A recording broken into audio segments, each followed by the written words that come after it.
আসসালামু আলাইকুম আমার প্রিয় শুভাকাঙ্ক্ষীরা, সবাই কেমন আছেন?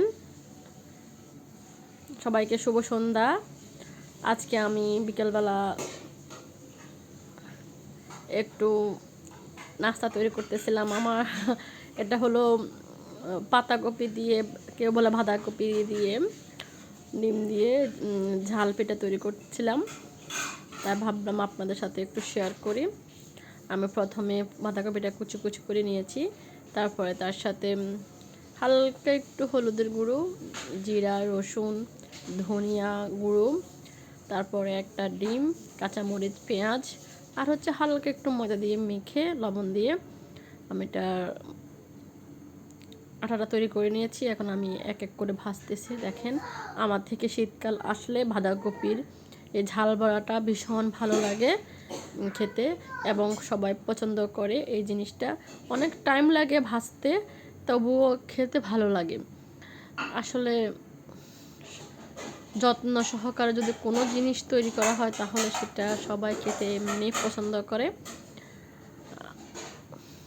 আমার বাঁধাকপির বড়াগুলো আস্তে আস্তে হচ্ছে। দেখেন, এই যে এই 4-5টা হয়েছে। আমার ছেলেকে দিয়েছি কয়েকটা, আমার ছেলে খাচ্ছে, খেয়ে বলতেছে মা ওয়াও হয়েছে, মজা। ওয়াও মানে মজা, সে বলবে ওয়াও হয়েছে, এটা হলো তার মানে সে বোঝাচ্ছে মজা হয়েছে।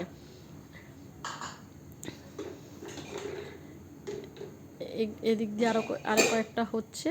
সময় লাগে এই ঝাল বড়াগুলো বানাইতে, মানে অনেক সময়ের ব্যাপার। তারপরে মাঝে মাঝে চেষ্টা করি তৈরি করার জন্য।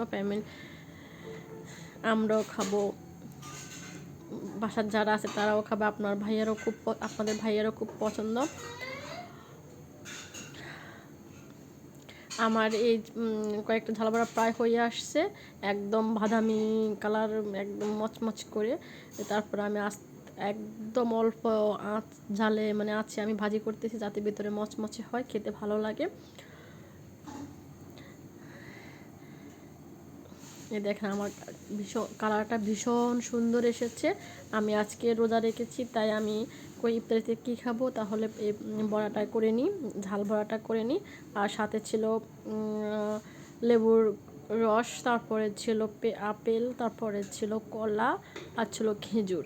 আমার আজকে ইফতারি আইটেমে এই বিকেলের নাস্তায় এগুলাই ছিল। আমি বুটমুড়ি, রোজার সময় বুটমুড়ি তেমন পছন্দ করি না, এই জন্য আমি যখন রোজা রাখি তখন বুটমুড়িটা তেমন খাওয়া হয় না।